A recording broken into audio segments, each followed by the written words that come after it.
palavra de Deus diz assim: dirigiram-se em seguida a uma casa. Quem dirigiu em seguida a uma casa? Jesus e os seus discípulos, né? Aí afluiu de novo tanta gente que nem podiam tomar alimento. Quando os seus o souberam, saíram para retê-lo, pois diziam: ele está fora de si. Também os escribas que haviam descido de Jerusalém diziam: ele está possuído de Beelzebul. É pelo príncipe dos demônios que ele expele os demônios. Cruz credo. Mas havendo-os convocado, diziam-lhes em parábolas: como pode Satanás expulsar Satanás? Pois se um reino estiver dividido contra si mesmo, não pode durar. E se uma casa está dividida contra si mesmo, tal casa não pode permanecer. E se Satanás se levanta contra si mesmo, está dividido e não poderá continuar, mas desaparecerá. Ninguém pode entrar na casa do homem forte e roubar-lhe os bens, se antes não o prender, e então saqueará a sua casa. Palavra da salvação. Palavra da salvação para a nossa família.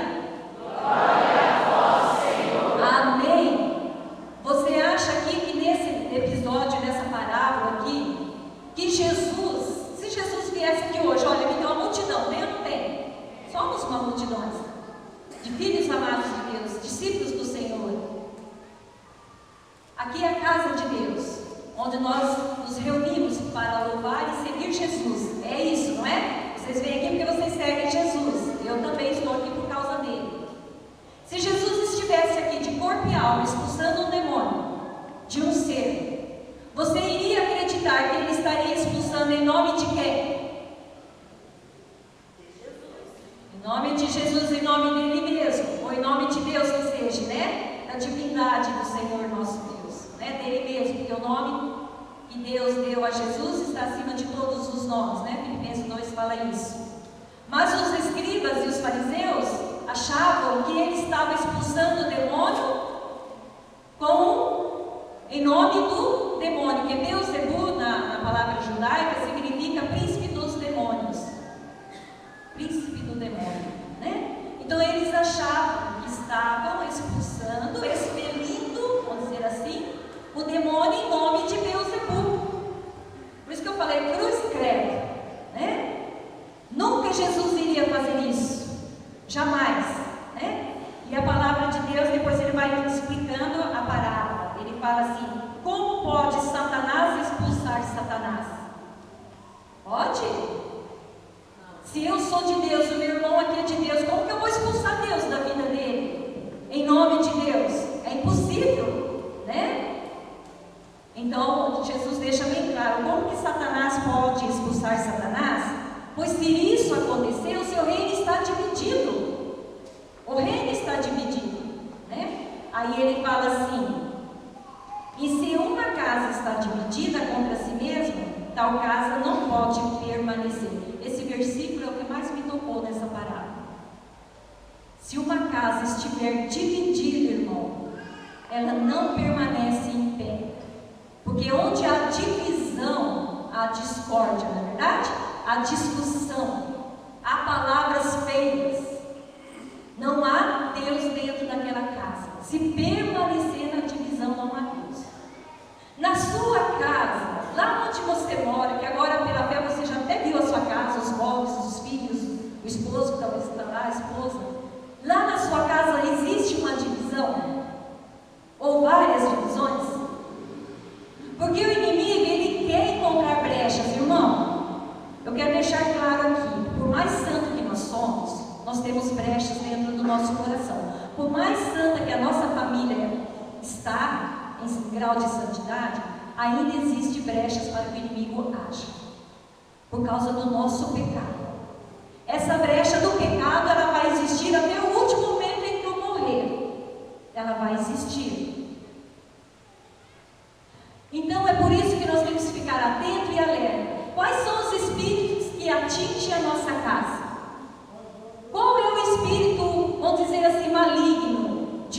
opressão, não de possessão, não, de opressão, que está atingindo a sua casa. Talvez você saiba, talvez você não saiba, não é? Eu falava assim para Jesus: Jesus, colocando a minha casa dentro, com a casa de vocês que oravam, eu falava assim para ele, assim, veio vários tipos de problemas, de opressão que pode atingir uma família. Mas o que Jesus me tocou muito forte foi um espírito que existe, e às vezes até disfarçadamente, né, que atinge a nossa casa. É o espírito que ele me colocou muito forte. É o espírito da incredulidade. Quando existe incredulidade numa família, as brechas, as portas estão escancaradas para que todos os outros inimigos, amigos da incredulidade adentrem dentro da nossa casa. Dentro da nossa casa material, dentro da nossa casa coração, dentro da nossa casa casamento, dentro da nossa casa filhos, netos, genros, noras, né? É ali que ele vai querer se instalar através desta brecha. A palavra de Deus, Hebreus 11, vai falar que a fé é o fundamento de toda a nossa esperança, é o fundamento, é aquilo que nos sustenta. E se existe falta de fé na nossa família, o inimigo começa a agir. Porque a incredulidade vai deixar, é incrédulo, né? Não acredita em Deus. Por que eu disse disfarçadamente? Porque às vezes nós vamos na missa, nós vamos no grupo de oração, nós rezamos em casa, porque nós fomos criados assim. Meu pai e minha mãe colocavam os 9 filhos, os 9 com o pai e com a mãe, voltam à mesa, rezavam o terço todos os dias. Era sagrado isso na casa do meu pai. Enquanto nós éramos todos solteiros.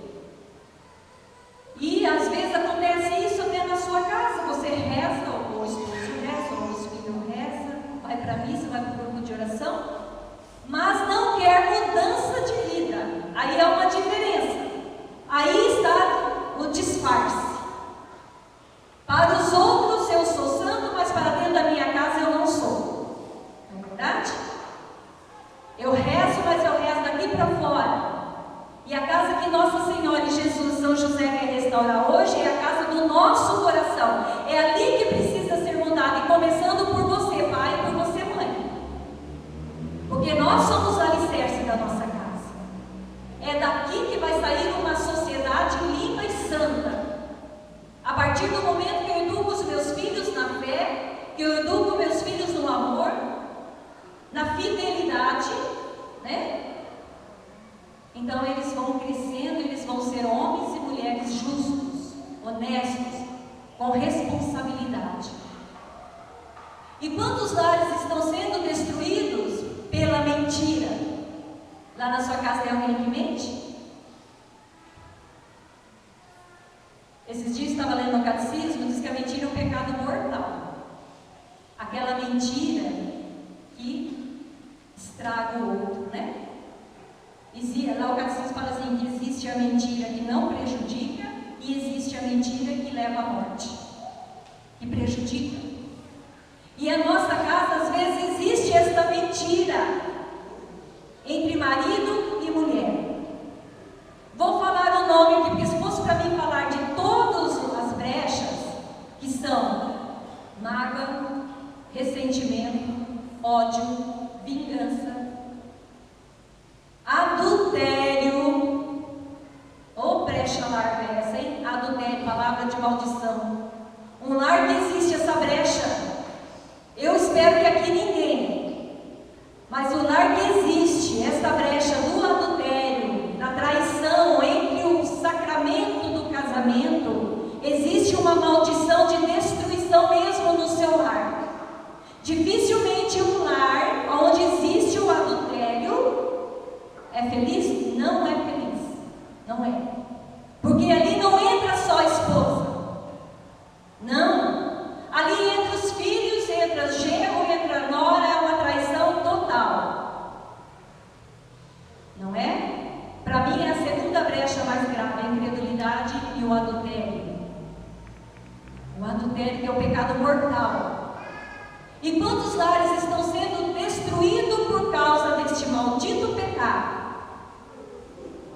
falta de Deus no coração. Porque uma pessoa que tem Deus no coração, ele jamais vai querer trair ou enganar alguém.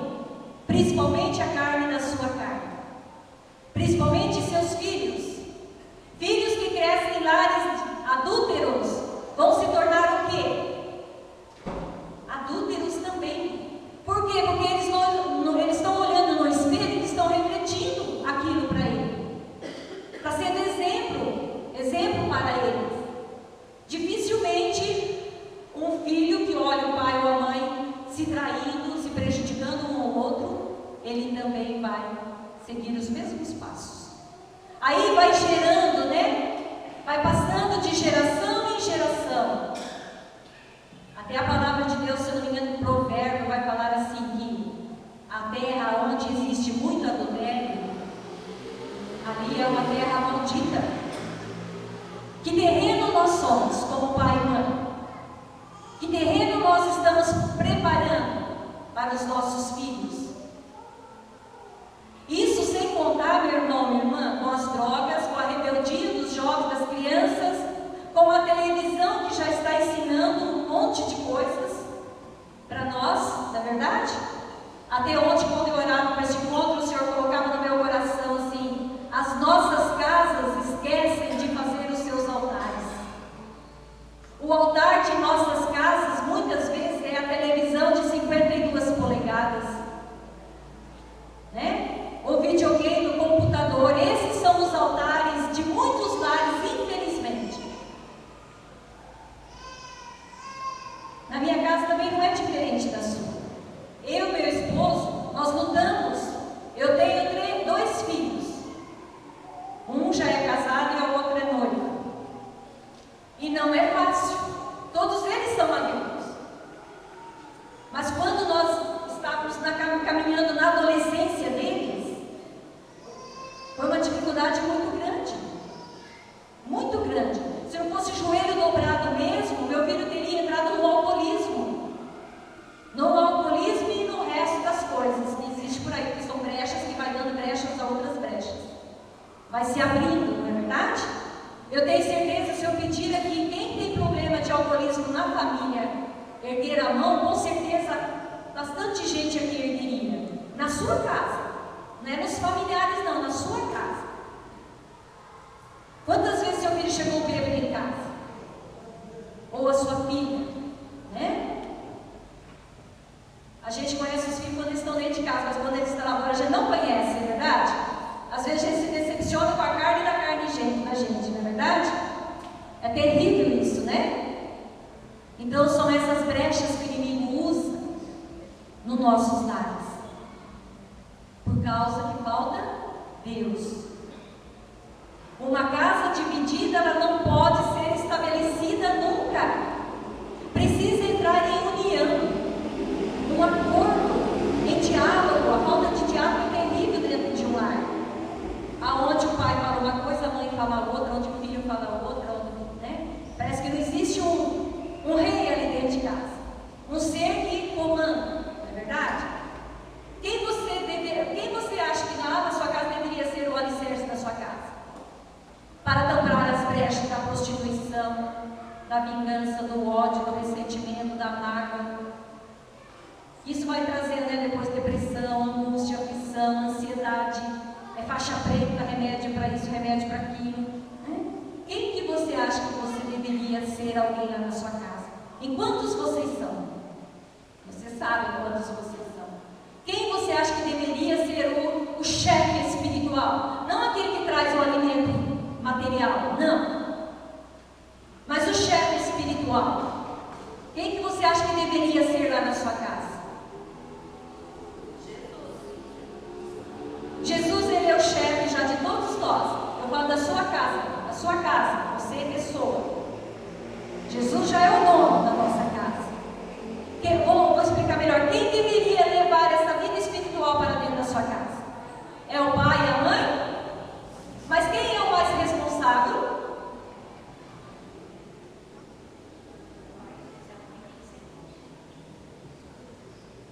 O responsável, eu vou falar as palavras do Padre Jonas. O responsável, assim como é o esposo, o alimento. Claro que a mulher vai ajudar, a esposa vai ajudar. Na medida do possível, ela vai fazer tudo. Ela vai cozinhar um arroz só com água para economizar o óleo, para o marido não sofrer para trazer o óleo para dentro de casa. Não é? Mas o chefe espiritual, palavras do padre Jonas, Monsenhor Jonas, né?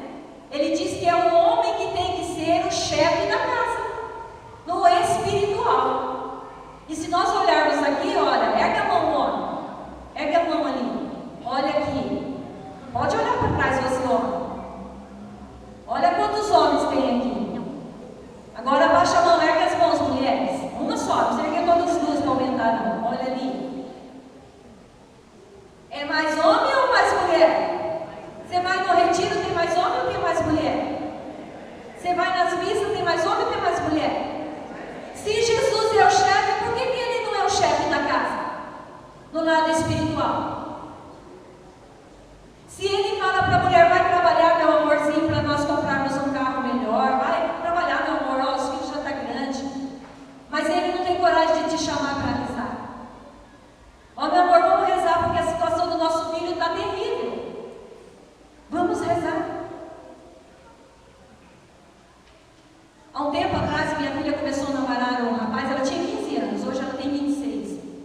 15 anos, quando ela tinha 15 anos, ela começou a namorar um rapaz. Eu e meu esposo, nós não conhecíamos, a não ser de vista, de ver ele passar. Morava até perto da minha casa, mas a gente não conhecia ele assim, a fundo. E ela começou a namorar ele, e eu e meu esposo, nós ficamos muito atentos a respeito disso. A respeito dos nossos filhos, a gente é muito atento, graças a Deus. E nós descobrimos que ele usava droga. Como que você vai falar para o filho isso? A gente tem que alertar, é difícil isso, né? Aí será que ele está usando também? O medo bate no coração, não bate? É um espírito maligno aí querendo infiltrar na sua casa. Né? É um espírito maligno ali querendo infiltrar através de outras pessoas. Porque tem pessoas que são, vamos dizer assim, que são conduzidas pelo Beelzebub para estragar outras famílias santas. Por quê? Porque encontrou uma brecha. Mas quando eu e meu esposo nós descobrimos, nós jejuamos o dia inteiro, não falamos nada com ela. Aí o caso já era mais complicado ainda, né? Nós jejuamos e falamos para ela, conversamos com ela e falamos para ela assim: olha, nós vamos te dar prazo de uma semana para você não mais ver este rapaz, porque ele não serve para você. Embora ela já tinha levado ele para o grupo de oração, eu pessoalmente já tinha orado por ele, e eu orei bastante por ele. Aí nós conversamos com ela. Ela falou: tá bom, mãe, graças a Deus ela é uma filha obediente. A menina de oração também, quando ela descobriu, ela também ficou decepcionada. Ela não sabia que era tão profundo como aquilo, como era. E nós chegamos, jejuamos, oramos, rezamos por ela, sentamos e conversamos. E nós damos um prazo para ela.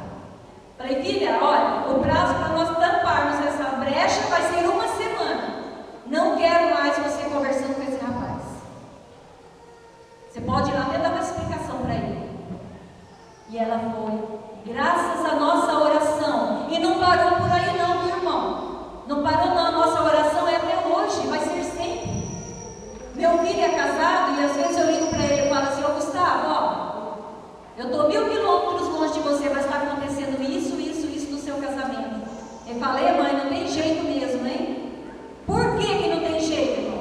Porque Deus revela, é Deus o dono da nossa casa. É Jesus, é o Espírito Santo que tem que revelar para você quais são as brechas que está atingindo e está fazendo a sua família perecer. É esse discernimento dos Espíritos que está em 1 Coríntios capítulo 12, que nós devemos pedir aqueles dons que está lá, que você vai chegar na sua casa e vai ler, 1 Coríntios capítulo 12, lá tem o discernimento dos Espíritos. É este dom que nós pedimos para a nossa casa. Na nossa casa não pode faltar este dom, que é o dom do amor e o discernimento dos Espíritos. Por quê? Porque o Espírito Santo vai trazer o discernimento, qual é o espírito maldito que está agindo na sua casa, que está destruindo a sua casa. É o espírito de Zé Pilintra, que é o espírito do alcoolismo,